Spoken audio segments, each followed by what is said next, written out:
thanks for giving me the opportunity. I really appreciate it. In our 28 years I've been in practice, it's been my absolute pleasure to be able to go into groups, organizations, and companies and share information about health and wellness, because a lot of people are just unaware of little things that they could do day in and day out in order to manifest a higher state of health and wellness and happiness. So what we're going to do is talk about managing stress today, and I think all of us can use a little bit of the tips and strategies around that to help us get through the day. And what I want to do is start out with asking you, let's get some input insofar as what you perceive stress as. What kind of things stress you out during a day? There's no way on earth that you can get done everything you have to get done. So time. That you have in your life. Time management, okay. Yeah. Making decisions sometimes. Yeah. Okay, good. Yeah, anxiety maybe. Yeah. Anxiety stemming from? Like overthinking about overthinking. Yeah. Worrying again. Worrying. Okay. Yeah. All right, worrying. And things that you don't always have control over. Overwhelmed, okay. And would you say that kind of like what's being thrown out here has to do with how we consciously perceive stress? So it's more on a mental, emotional reaction to types of things? Okay, and that's real common because most of us think about stress as just being stressed out. But what we're going to talk about here today is that there are actually 3 categories of stress that affect us, and they are cumulative over time. So the more and more that we can learn what they are, and we can start to get those out of our life so they don't stress us out as much and cause as much stress on our system. And also, one of the key elements is really learning how to get your body to where it can adapt to stress more appropriately. You know, stresses aren't going to go away, they're there. And so what we need to do is, again, try to find out how to adapt more effectively, and we're going to give you one key element that most people are totally unaware of that will significantly help you deal with that. So stress is really our body's reaction to what's going on, how our adrenals release the stress hormones and how we physiologically try to adapt. And basically stress is our adaptation process that we've learned over many hundreds of thousands of years insofar as dealing with things that come at us. The problem is that back in our ancestors' days, how often would they experience stress?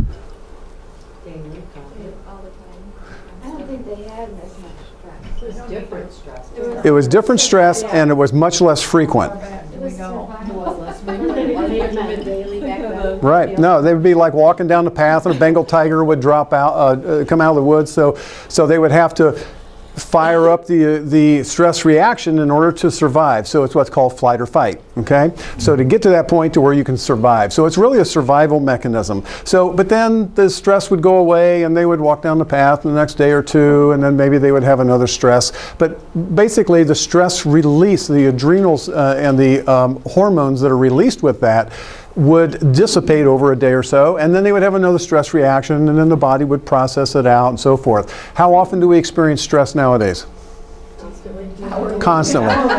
Yeah.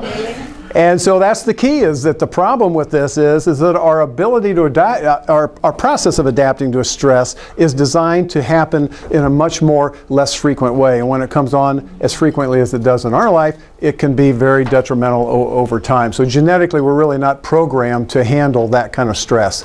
Understand there is bad stress, what we call distress, but there's also good stress.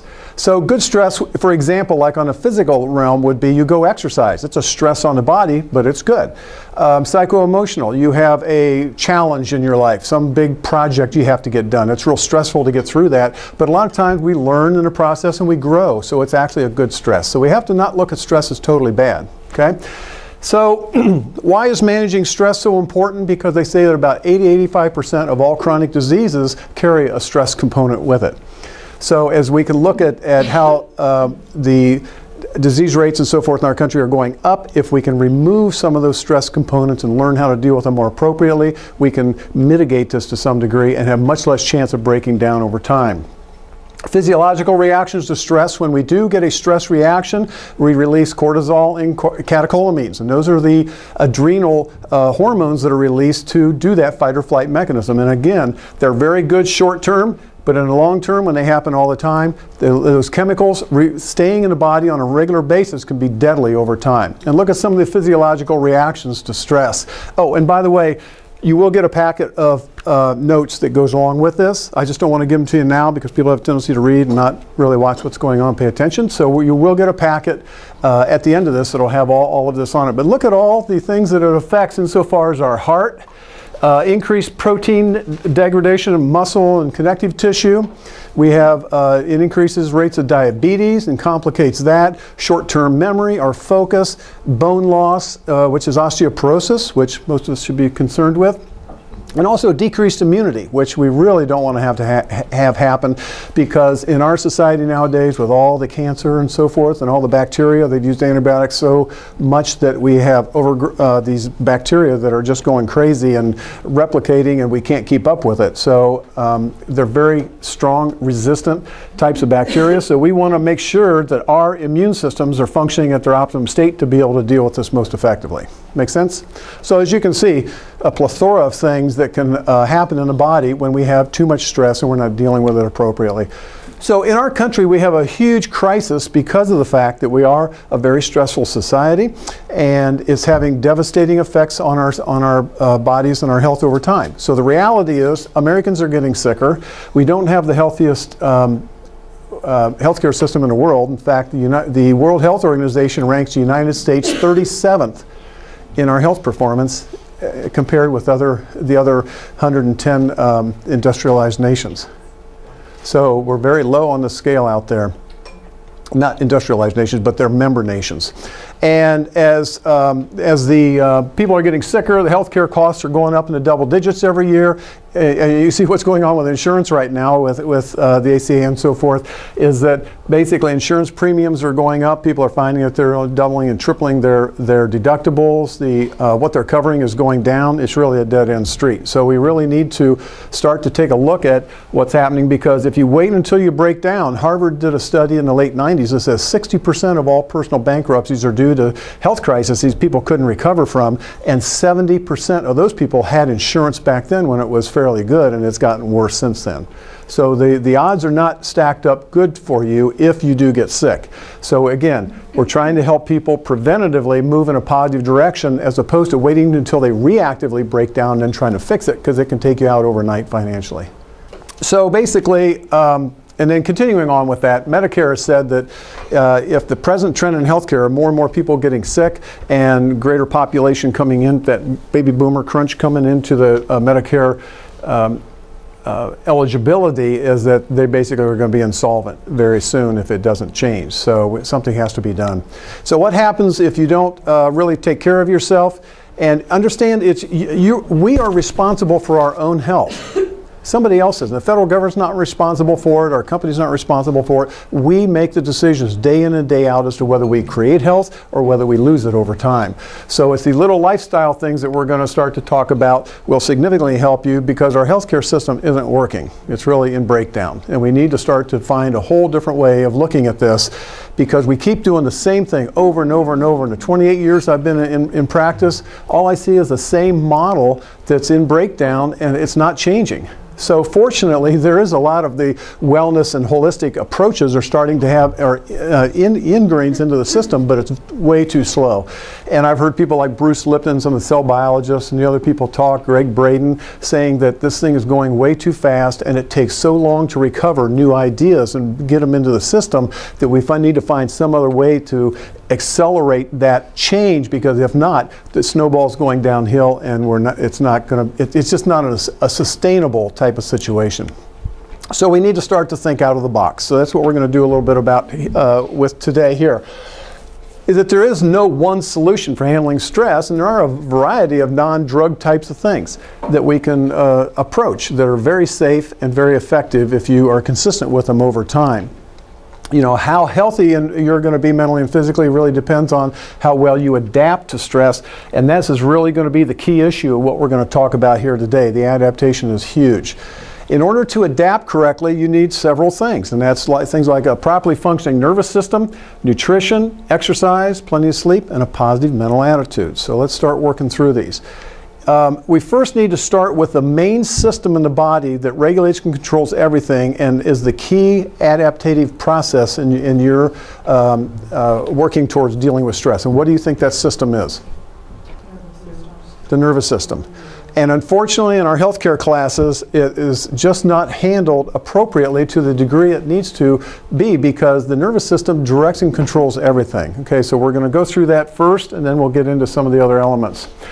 The nervous system is basically what adapts you to your life stresses, and it carries all the messages that perceive the stress and then allow your system to adapt to it. So for instance, you have a car coming at you. You have to perceive that, and then the body has to, or the brain has to tell the muscles to move you out of the way so that you don't get hurt. So it's a perception adaptation. The more interference there is in that process, the more you are not able to respond as well.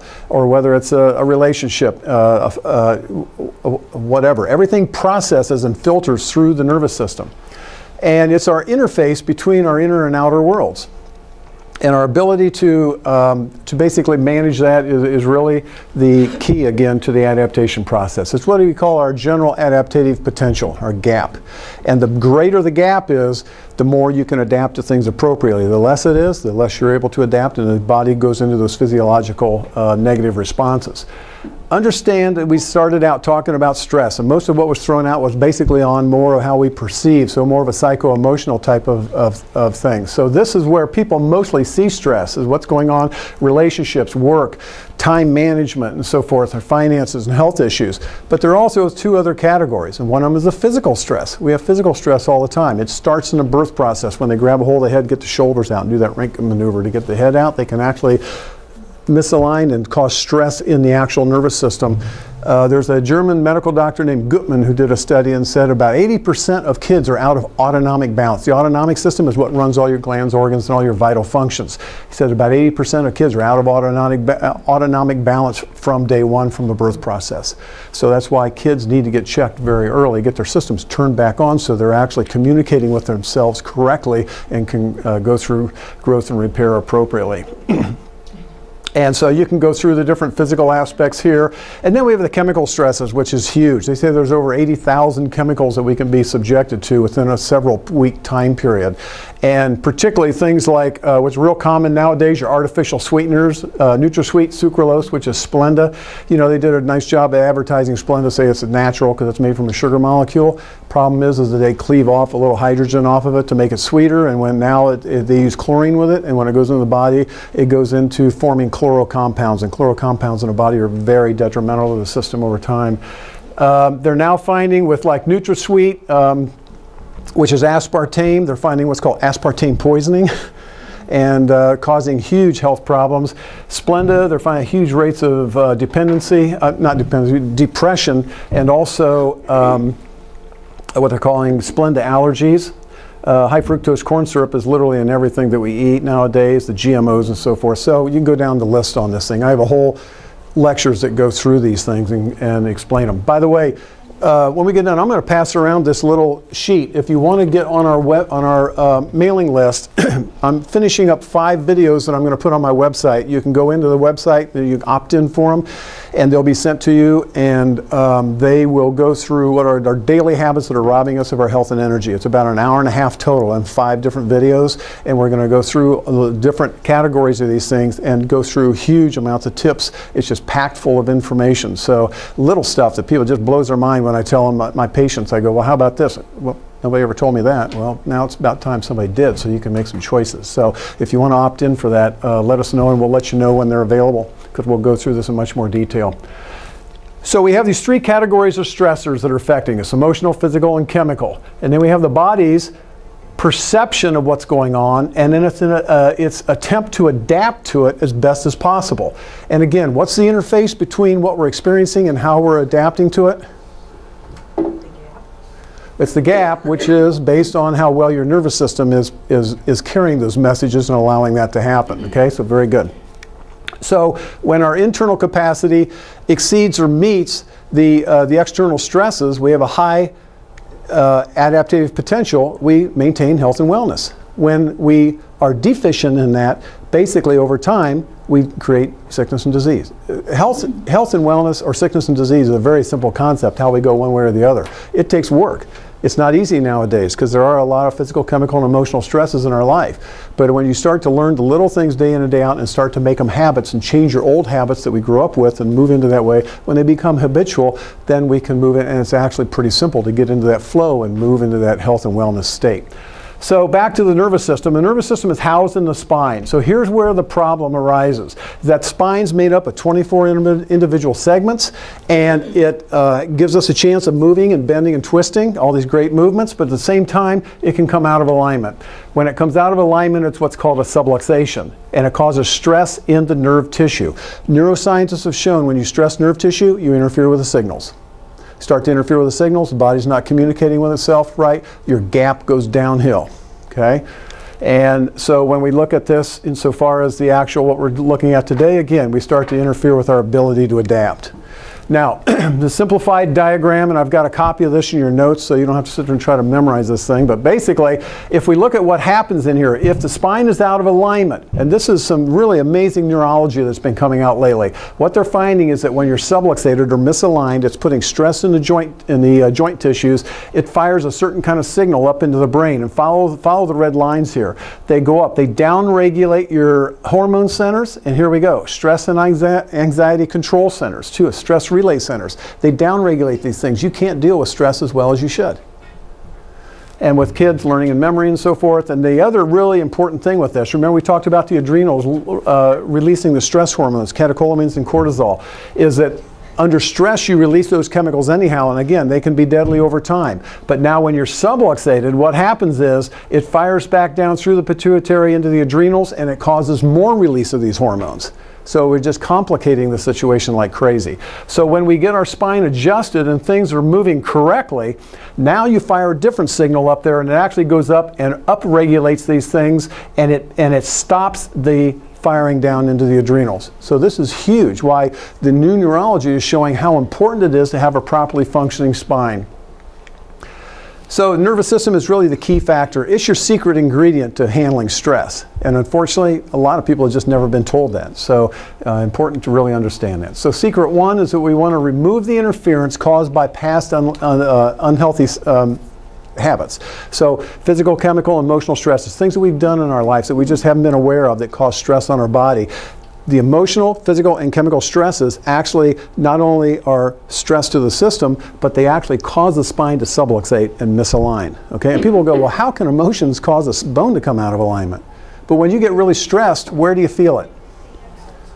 There you go. I see almost always people reach up and touch their shoulders and neck. You feel this tightness in there. Well, all of these muscles are locked into the spine and those bones. And if they are tight over a long period of time, they can pull them right out of alignment, and then that stresses the nerve tissue, the spinal cord or the nerve roots. Okay? So the three categories of stressors of things that have happened in our life have now brought us to this point, whether we're subluxated or unsubluxated, okay, or and to what degree. So what we want to do is assess what the state of that is. So how do we do it? We get it checked, okay? So how do we know if there's interference in there? How do you know if you're subluxated? I'm sorry? Pain. Pain's one element. Headaches. But look at this. Basically, you don't. And the reason being, and you can actually be in pain and not be subluxated. Okay, so it can go both ways with that. That's why we don't hang our hat on that. Now, there are a lot of chiropractors that do just focus on pain, and that's it. But you're missing the big picture, and here's why. Because what pain and symptoms only comprise 10% of the nerves in the body.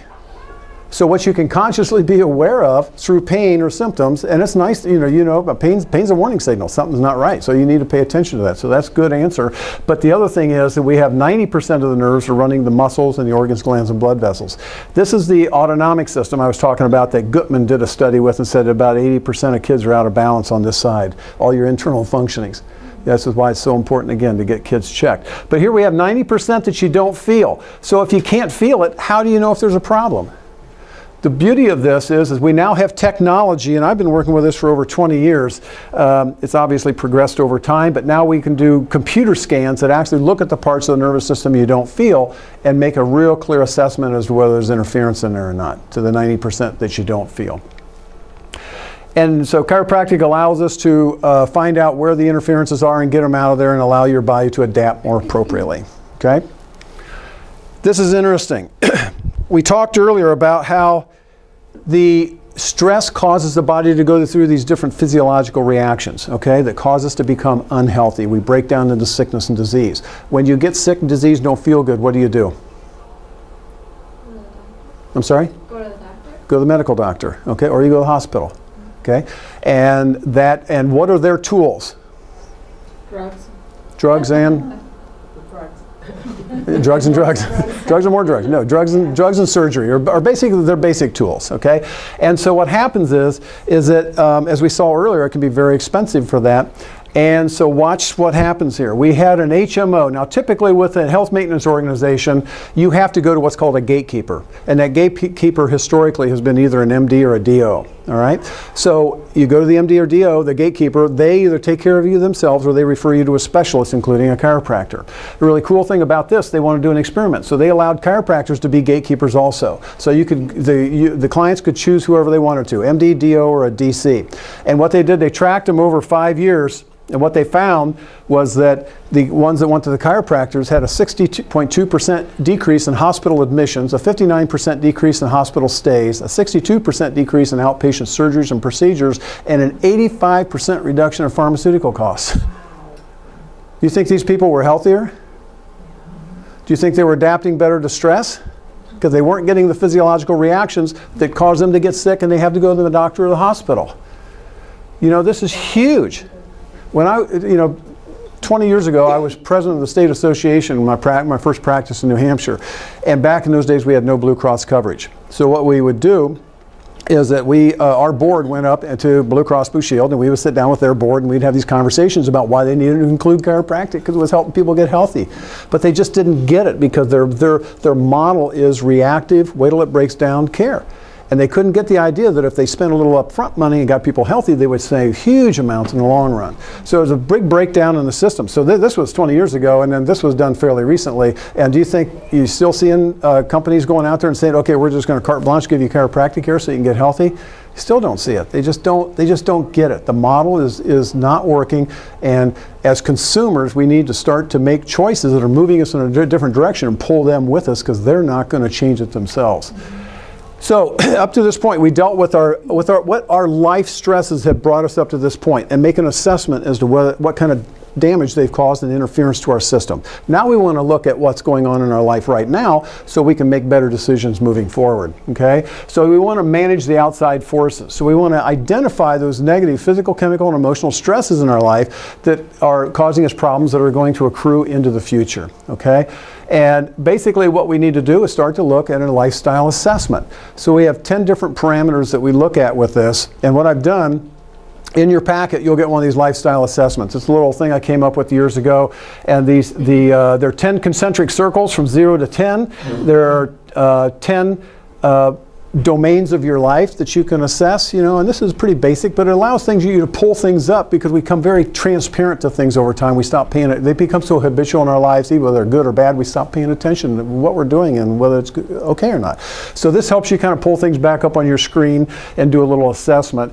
And from that point, you can, once you go through here, like exercise, 0 to 10, how you doing? Put a dot on the line. Come to the next one, relationships, then rest and relaxation. Go around here, put all your dots in there, and then connect the dots and see how smooth your circle is. If it's really jagged in and out, you may want to take some energy out of one thing, put it into another one, try to get the whole thing balanced, and then over time, over your years, try to expand it into a more larger circle. Okay, the larger the circle, the more potential you have for adapting, and the healthier and happier you're going to be over time. So it's a nice little tool to use.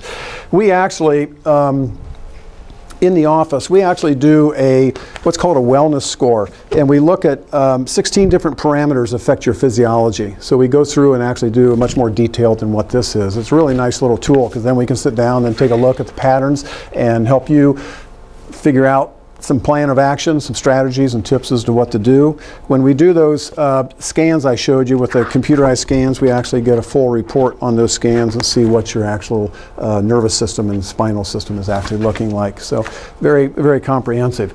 So, okay, so secret 3. So we looked at what brought us to this point, where we are now. Then we want to look at what we're doing now that may be affecting us in the future. And then moving forward with that, we need to start to take action. Okay, and then coming up with a plan and finding the things that we can do to increase our adaptive potential. And basically, that's looking at a 3-dimensional approach. You have to look at what you're doing with your body, what you're putting into it, and your psycho-emotional, what you're doing with the 6 inches between your ears. Okay? And it's really, you got to deal with all three of those and really put it into a balanced state so that your body can be healthy to adapt to the stresses most appropriately. Okay? And part of that, obviously, is nutrition. Now, again, I have whole lectures on this, so I'm just going to kind of whip through a couple of recommendations. And understand one thing, this is food. We are genetically programmed over hundreds of thousands of years to eat what? What did our ancestors eat? Fruits, vegetables? Nuts. Grain. Nope. Not 40,000 years ago. Grains, we didn't become an agrarian society until 6,000 years ago. Okay? And here, and I tell you, I've been listening to this podcast from this neurologist named Perlmutter. He wrote a book called Grain Brain. He's written a number of books, but this one, his most recent, Grain Brain. Unbelievable what this guy, he's a neurologist, and he got tired of the traditional medical model of just taking in, I mean, he's a neurologist, so they would deal with Alzheimer's and ADHD, autism and so forth, and he got so tired of just drugging these people up and dealing with the effects and not trying to find the underlying cause and helping them reestablish a healthier system.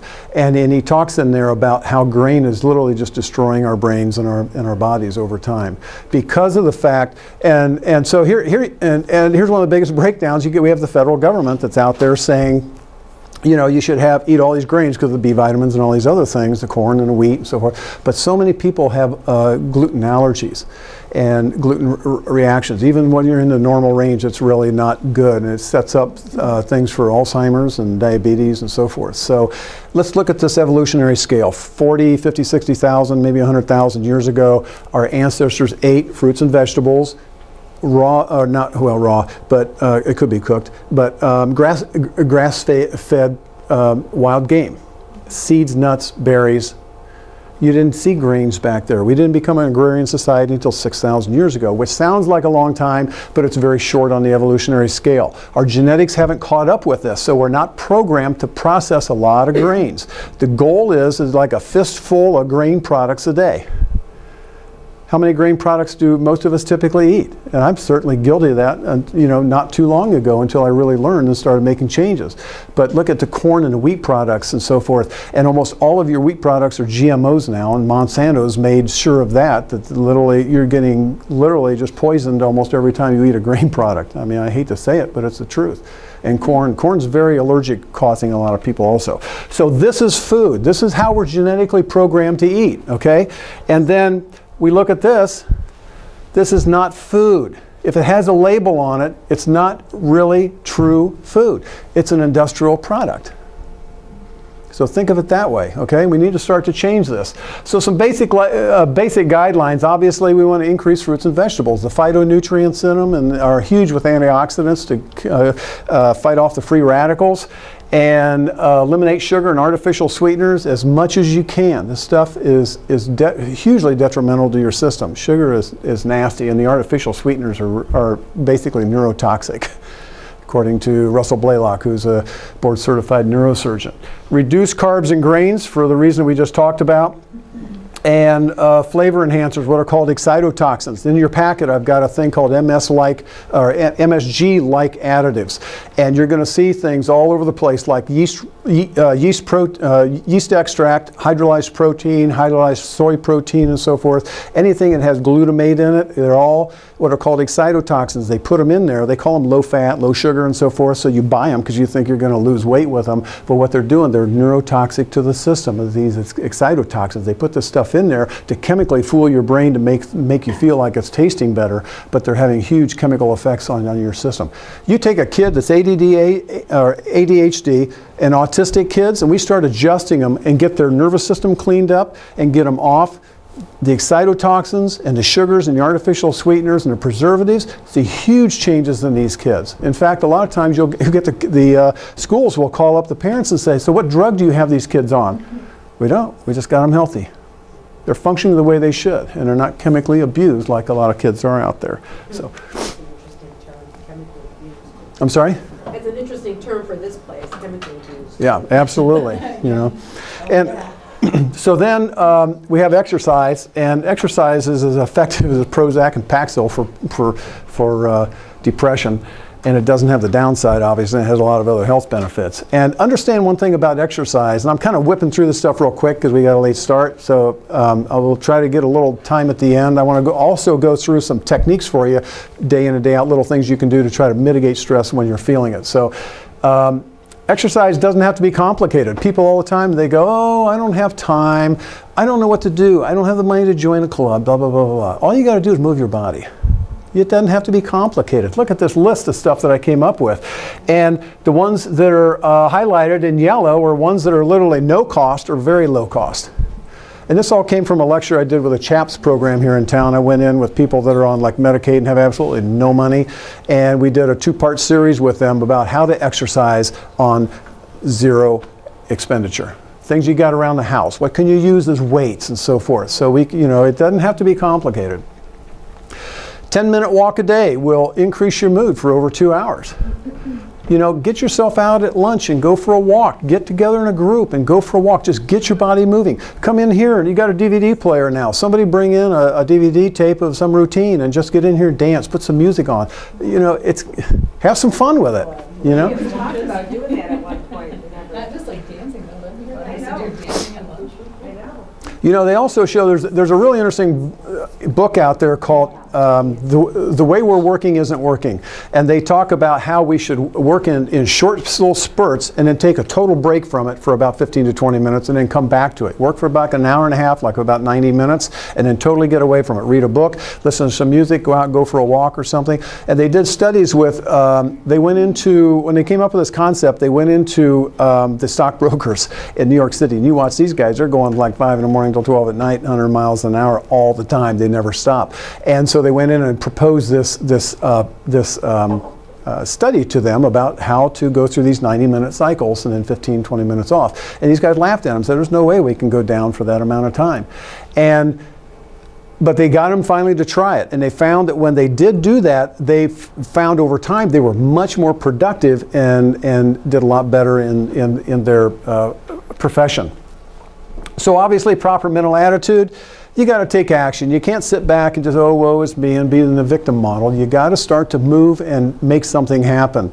Believe in yourself. Change your attitude. Tony Robbins, he said one time, did a weekend seminar with him, and he said, if you don't like if you don't like what's going on in your life, you got 2 options. You either change your circumstance, or you change your attitude towards it. And sometimes that's just about telling different stories. We get stuck in these stories over time, and a lot of times they just kind of grind us up and move us in a negative direction. Sometimes it's just standing back, taking a deep breath, and start to tell a little bit different story around it. And my wife is fabulous at doing this. The work she does is ontological work, personal coaching, and she can really help people work their stories around and so forth. She's really good at it. And then just become aware of options. Talk to people that have had good success, get on the internet and so forth, and look at some other things you can do to help to start moving in a positive direction. YouTube is amazing nowadays. You go on there, you can get so much stuff, and just put some topic in there that positive mental attitude, and you'll pull up all this stuff. You can do these little seminars at home, literally. Just hundreds and hundreds and hundreds of videos that you can watch to help you give new ideas on how to do things. Okay, so we're going to workshop this a little bit. And what I want to do is talk you through these, and there are notes on all this stuff I'm going to go over now with you in your packet. So what we're going to start with is what's called progressive muscular. And progressive muscular relaxation, you can do this from 5 minutes to like a half an hour, depending on how specific you want to get. And what you're going to do is just take a body part, and if you want to go longer period of time, you're going to use a smaller body part and just work through individual body parts. If you want to shorten your time period up and you don't have as much time, work with the whole arm or work with the whole leg. Or you can do the whole body at once, so forth. So what you're going to do is that and this is going to help you release the physical stress out of the body. So again, during the day, these techniques I'm going to go over with you right now are designed if you're really kind of worked up about something, you had a really altercation with a boss, a coworker, or one of your clients or whatever, what you can do is go in there and just within a couple of minutes, you can kind of dissipate this energy and get rid of it so you can move on in your day in a positive way. So progressive muscular, you're just going to take a body part and just tighten it up and breathe in. And then relax it. And just visually and mentally watch the energy of that flow out and go out into the universe. And let the universe just take that energy, that negative energy, and reprocess it and recycle it back into a more positive type of thing. Then you're going to move up and maybe take your arm, your upper arm, and tighten it up, tighten it up. Breathe in, let it go, and just, again, visually watch that energy floating away. Go to another body part, work up the other arm, or you can work them both at the same time. So you're going to work up through your upper extremities or your lower. You can start wherever you want on this. Start with your feet. Tighten up your feet, tighten them up, breathe in, let them relax and let that energy flow out. And come up into your calves, your thighs, your buttocks, your stomach muscles, your chest muscles, your back muscles. You can get your jaw. You know, we hold a lot of stress in our jaw too. It can cause TMJ problems and so forth. So I see people do that, trying to take the stress out of there. We hold a lot of stress in our jaw, so you can just tighten them up, don't crunch your teeth. If you have dental problems, get a bite plate or put it in there first. You don't want to sit there and crunch down so hard you crack a tooth. But basically, tighten these jaw muscles up and then release them and just let that all flow out. Work up into the muscles up underneath your skull and just tighten it all up and let it go. So you're going to work through these individual body parts, okay? And you can, again, you can do it whole sections or do it in little pieces at a time, depending on how much time you have. So that's progressive muscular.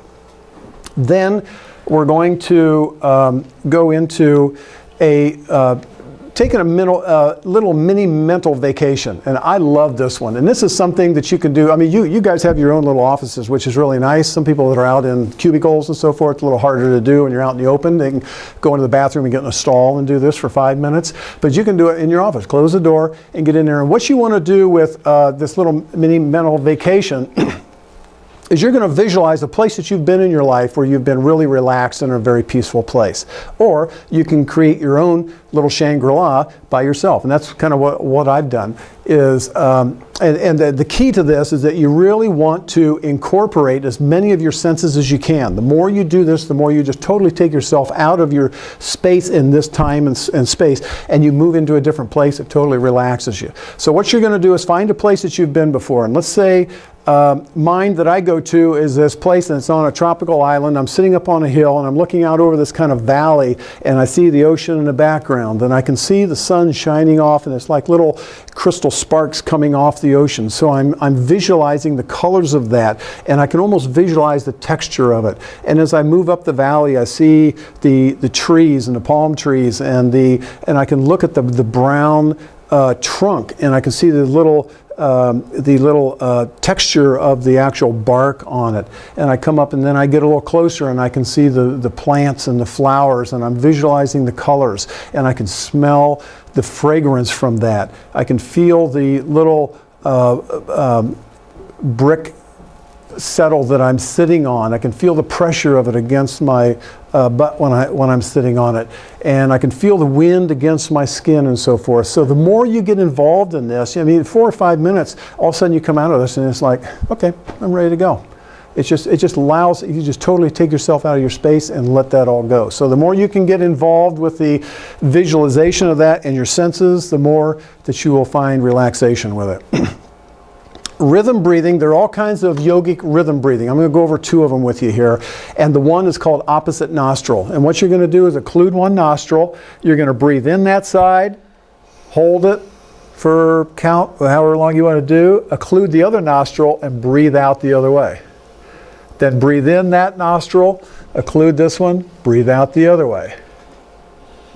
And then you're just going to go back and forth. Some people, you can do this at your own rhythm. Some people do it in a rhythm like 2 in, hold 4, and 2 out, or hold for 6 and 3 out, or whatever. So there are little notes about that in the notes that I gave you. So you can take a look at that. So the nice thing about this one, and the reason I kind of expose this is because of the fact that I like this, because it activates opposite sides of the hemispheres of the brain. So when you're going in one side, you're actually activating one side, you come through the other one, it comes over. So it helps to get some of this kind of balance going back into your brain between your analytical and your creative, okay?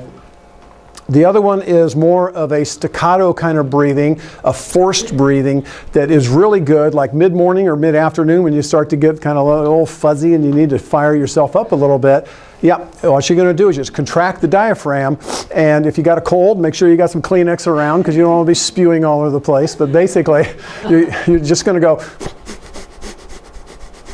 just in and out real quick. Now make sure you're sitting when you're doing this. And obviously the caveat is don't do it when you're operating machinery or driving a car, because the first time you start oxygenating yourself a bunch, you may hyperventilate, okay? So you don't want to do that and get dizzy and lose control. So make sure you're in a nice, comfortable, stable state when you do this, particularly this last one, because you can really force in a lot of oxygen real quick. But it's a really good way to kind of fire the system up and get your focus up and ready to go again, okay? So if you get a little fuzzy during the day. Meditation, I'm not going to spend a lot of time on this. Go on my website. It'll be at the end here. It'll also be in your notes that you get. Go on the website, put in meditation in the search bar, and I've got a video and it explains how to do it. You don't have to sit in a lotus position and chant a mantra. All you got to do is get in a nice comfortable place, get a focused attention. It can be a landscape. It can be what's called a mandala that you can buy in a poster form. It can just be something simple, and just repeat a word or phrase that's comfortable to you, and you can move on with that. So again, there's a whole video on that on the website. Exercise speaks for itself. Just got to get your body moving. Guided relaxation tapes, subliminal tapes, you can go online. Subliminal tapes, what they do is that they'll actually take phrases and words that help you to relax and reduce stress, and they overlay them over music. You can choose the types of music you want, and they are very effective because they're subconscious. You don't hear them. What they do is that they program at a certain rate that the brain hears them, but you don't pick them up on a conscious hearing level, so you don't hear it, but they're programmed into the music, and they can be very effective. So, and guided relaxation tapes you can play on your CDs to and from work. Obviously, stretching helps out, yoga, tai chi, those types of things. Okay, so it's a nice little short list of some things that you can use there. Colors: blue is relaxing. Red and orange colors are very stimulating. So if you want to be in a really ramped up place, wear some bright colors. If you want to be in a more mellow place, like in your room at home, you don't want to have your room where you're sleeping in oranges and reds. You really want them in more of a blue or the greens and so forth, purples, okay? So the question is, where do you want your life to go? We started off talking about how you are responsible for your choices and where you're going to go. Your lifestyle choices are either creating health, or by default, because there's so much stress in our lives right now that cause all those negative physiological reactions. If you're not paying attention and taking action to help yourself create health, you're going to lose it, and it's going to wind up in sickness, illness, disease, and eventually death. So you are in control. You got to take action to make things happen by becoming informed, getting committed, and then taking action to make a change. So any questions? We got about 3 minutes. Yes? So you're saying that you could come to let's say if we had a cold, or, you're saying instead of a doctor, what kind of things are you speaking of when you say that we would go to a chiropractor for what instead of go to the doctor? Okay, good point. Is that when you, there was an article in Scientific America last year, and it was a fabulous article, and they talked about bacteria. They say there's over 10 times more bacterial cells in the body than cells of the body itself, and they're designed to be there. Okay? The problem is that we have gone in and destroyed a lot of the good bacteria while we've done therapeutic antibiotics or eat meat and chicken that have antibiotics in them. Okay? So we get dosed all the time with them unless you're eating what's called clean meat. Okay? So what happens is that we've destroyed or had a significant negative effect on our ability of our body to function the way it should. So now the bacteria and the viruses and so forth that are out there, it's not about the bacteria and the viruses. It's about the resistance of the host to not allow them to affect them. There's bacteria and viruses all over the place right here. They're all over you, inside of us, or me. They're in the air and so forth. Why can you go into an office where there are 5 people, one person gets sick and the other ones don't? You think it's because one little bug was floating around and got into that person. No, these things are in there all over the place. Some people had a higher resistance, others didn't. So, point being, let me come back to your question. Why would you go to a chiropractor as opposed to go to the medical? What would you go to a chiropractor for versus a doctor? Well, it depends on the type of chiropractor you go to. There are 2 types of chiropractors. There's one that just deals with pain and symptoms, and you only go to them when you feel bad. It's like going to an osteopath, okay? Their outcomes are when you feel better. You feel better, you're done until you hurt again. Wellness chiropractic is a whole different element. We want to make people feel better, but we want to look at that 90% that you don't feel. And that's more of an ongoing type of thing. And people go, oh, once you go to chiropractic, you got to go all your life, you know. Well, the point being is with this, if it enhances the function of the body to improve the immune system to fight off bacteria, viruses, and cancer, you can't go once or twice and then not go for the rest of the year, and then maybe go once or twice next year and so forth. That's a pain relief model. So you go to the chiropractor to get the interference out of it so the body can function better, be healthier, have higher states of resistance so you don't break down and get sick as often. It doesn't mean you're never going to get sick, but when you do, you usually move through it much quicker. Okay? So it's more like a consistent going. You're always going. You go periodically to get checked. Not just like a doctor, like you're saying. Okay, Correct. Like how often should you go? It depends on your situation. Some people, years ago, I used to be able to get people out to a month or two. But now, with the stresses in our lives that have increased over time, I find most adults somewhere between 2 to 3 weeks is really ideal to get checked. Because remember, we talked about the 3 categories that cause subluxations? Have they just happened in our past and brought us to this point, or are they there with us all the time? Or with us all the time. So it's like you can't, that 3-dimensional approach to health, physical, biochemical, and psycho-emotional. You have to deal with all 3 elements, and you can't eat right once a year and be healthy. You can't exercise once a year and be healthy. You can't improve your nervous system once a year and be healthy. It's got to be an ongoing thing to where you invest in your future health. You buy good food, you exercise, and you go to the chiropractor to keep your system functioning in its optimum state. So think about this like a dimmer switch on a light.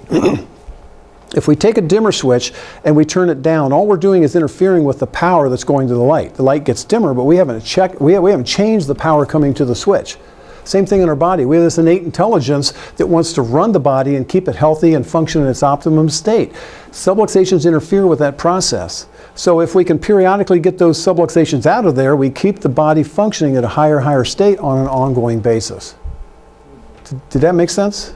Okay. So it's my like, sister goes twice a week, and she takes her 4-year-old daughter twice a week. yeah, it depends on the person, the kind of technique they're doing and so forth. So initially, sometimes you're going more often because you have to reverse what's happened over many years. So you need more frequency and intensity, and then in time you start backing it off and getting less and less. I also design programs for people for things to do at home that they can do to help them adapt to the subluxations more appropriately, so they have to see me less often. And then when you were saying like these kids need to be checked out and stuff, you not like bring them into the chiropractor's office and you do like a scan and do one of those like things? Yeah, and kids are really easy to adjust. You know, I had a little boy. He was 5 months old years ago. Brought into me, and he was basically failure to thrive syndrome. They were getting ready to do exploratory surgery on him to see what was going on, and he was eating but not eliminating, and just all kinds of stuff going on in his system. He just wasn't functioning well. And so I was checking him out and adjusted him right in his mid-back, and when I released one, the whole spine just went all the way down through. It's like everything just released in there. And immediately he threw up and diarrhea. You know, his system just kicked into gear and everything took off. And right after that, he had absolutely no problem whatsoever. You know, it's just that he had a serious subluxation from being in either the birthing process or something that happened very shortly thereafter, and he'd been subluxated ever since. And as soon as we released that, the system kicked into gear and did what it was supposed to do. So. I saw a girl get out of a wheelchair. She had dystonia, which is a brain motor function, the brain telling the muscles and everything, it would freak out, and it's like the muscles would contract. And I saw a picture of her, and she was in bed. She was basically totally bent backwards. Her head was almost touching her feet backwards, you know. And they were so concerned about it, they fused her spine from her sacrum to her upper thoracics in here, because they were afraid she was going to break her spine and hit the spinal cord and kill her. So they fused her from here to here. Well, obviously I can't do anything from here to here now because she's fused, but they brought her in for headaches. She had these severe headaches and migraines. Well, we started adjusting her, the headaches and migraines were gone within a week or so. And within about 3 months, she was literally up out of the wheelchair walking with assistance, and they stopped bringing the van. She could get into the car and so forth. And so the neurologist and the physical therapist were kind of blown away. Said, "What's going on?" I said, well, they had implanted a stimulator into her brain, which is supposed to send the messages down to stimulate the muscles so they would function correctly. So here's a really interesting point, is that what was going on was that she had a reverse curve in her neck. The neck curve or the curve of the spine in the neck should kind of have this forward arc to it. Hers was backwards. So it was just taking that spinal cord and just tractioning the whole thing, and there was so much stress in it. I don't care whether it's her own signals trying to get through there or their brain stimulator signals, they weren't getting through. As soon as we started to release that, now their signals were getting through and the whole system started to respond the way that they wanted it to. So see, it's just it's a pathway interference, and you get rid of the pathway interference and things start to come around. So did I answer your question about why you would go? It's about being healthy so you don't break down, and Right, and I totally believe it. yeah, and finding ways to deal with when you do get sick or something. We have all kinds of stuff that we do to help people find ways to try to alkalize their system and get rid of the acidity that's caused by most of the stuff that we eat, and try to help them move through that as quickly as possible. So it's more of a natural approach as opposed to a drug approach, which can have side effects over time. Any other questions? Good stuff. Thank you. Yeah. Fabulous. Well, my pleasure.